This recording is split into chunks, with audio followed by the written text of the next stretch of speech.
Start है क्या?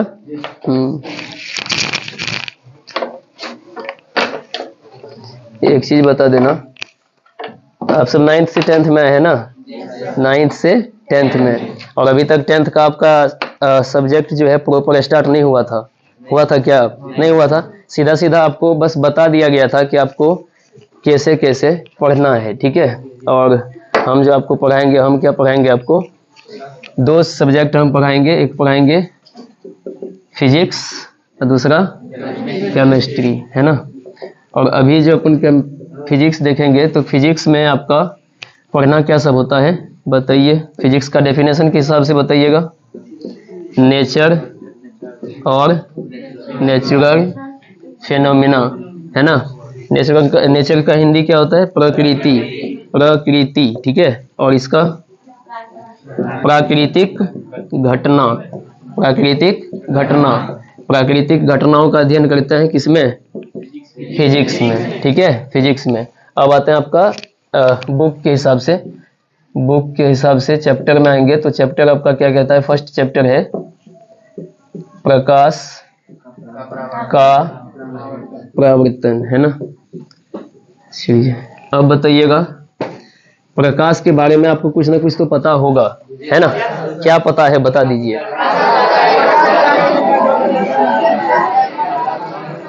हाँ, हम ये कहेंगे कि प्रकाश क्या है? ऊर्जा का एक रूप है ना, ठीक है। और इसका काम क्या होता है? देखने में मदद करती है। किसको? हमें, जिसे आंख है ना। यानी कि हम ऐसा कहेंगे जीव को, ठीक है। जीव को जो देख सकता है उसको देखने में मदद कौन करता है? प्रकाश। तो प्रकाश क्या है? ऊर्जा का एक रूप है जो हमें देखने में मदद करती है, ठीक है। प्रकाश के बारे में और भी कुछ जानेंगे तो वहां पे हम ये कहेंगे कि प्रकाश हमेशा सीधी रेखा में गमन करती है ना। एक बात और, प्रकाश एक तरंग भी है। क्या है? हाँ, प्रकाश को कौन सा तरंग कहेंगे? अयांत्रिक तरंग भी कहते हैं, है ना। एक बात बताइएगा, अयांत्रिक तरंग क्या होगा?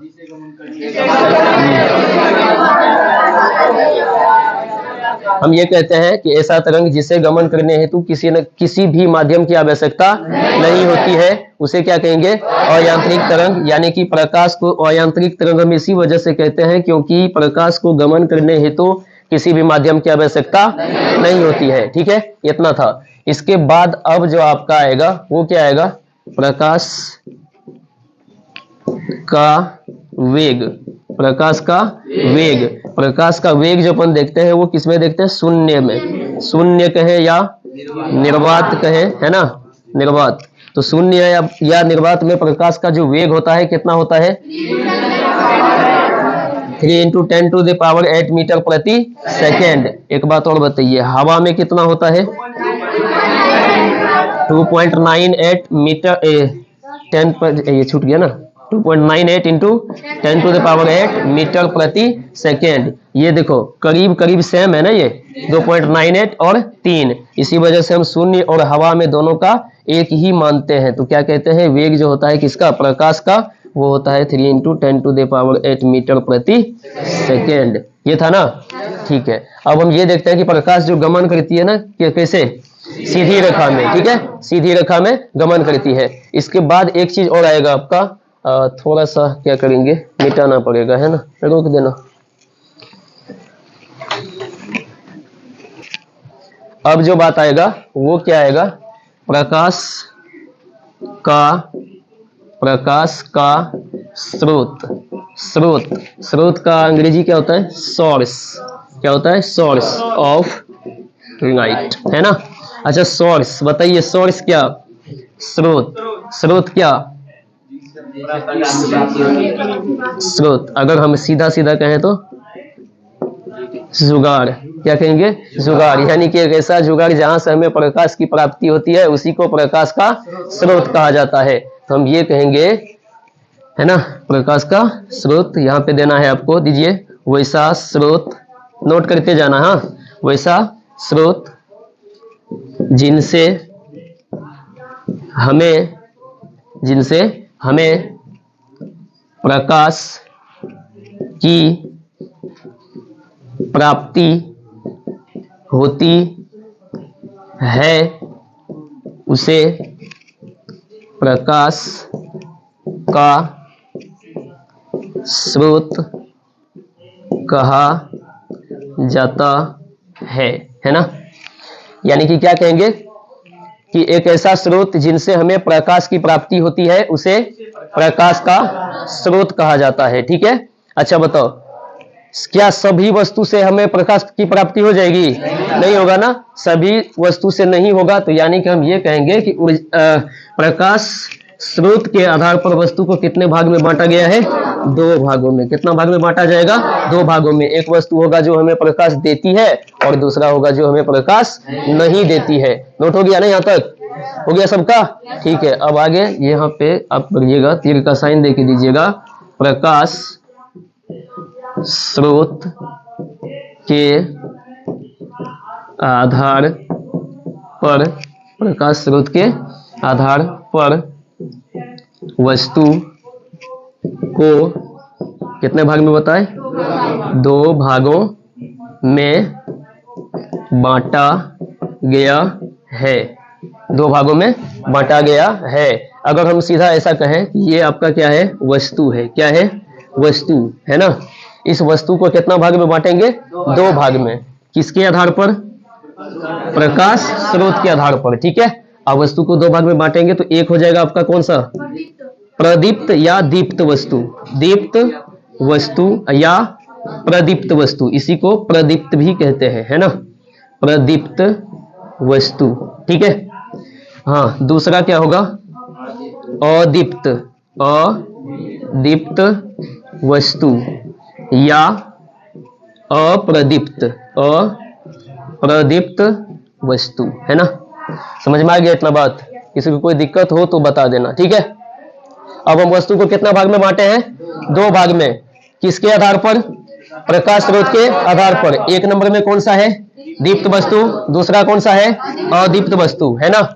यहाँ पे आप सीधा सीधा देख सकते हैं, दीप्त वस्तु जो है यहाँ पे अ है, अ यानी कि नहीं। समझ गए ना? अ यानी कि नहीं। दीप्त वस्तु का जब डेफिनेशन पूछा जाएगा तो क्या कहेंगे बताइए?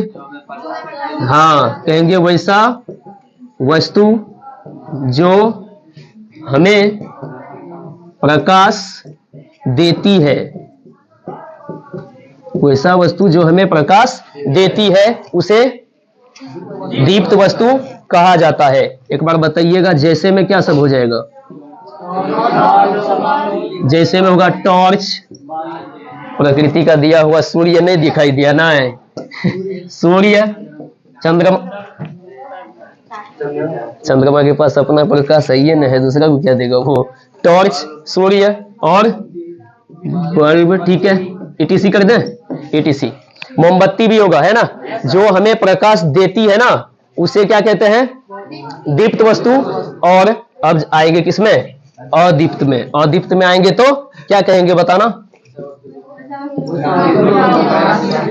वैसा वस्तु जो हमें प्रकाश नहीं देती है, जो हमें प्रकाश नहीं देती है, उसे क्या कहा जाएगा?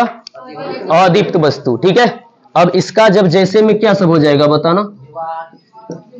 एकदम दीवार, ईंट, पत्थर, छड़, सीमेंट, ईंट, पत्थर, ETC, है ना। आ जाओ, बेंच, डेस्क वगैरह वगैरह, है ना। चलिए, अब इतना होने के बाद एक बार इसको फिर से दोहराते हैं, साथ साथ सब बताते जाइएगा। ठीक है, अभी अपन क्या पढ़े हैं? प्रकाश पढ़े। प्रकाश क्या है बताइएगा एक बार? प्रकाश ऊर्जा का एक रूप है जो हमें देखने में मदद करती है, यही था।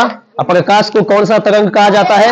अयांत्रिक तरंग। प्रकाश का जो वेग होता है वो 3 इंटू 10⁸ मीटर प्रति सेकेंड। कौन सा माध्यम में? निर्वात में। किसमें? निर्वात में। ठीक है। इसके बाद अब क्या था?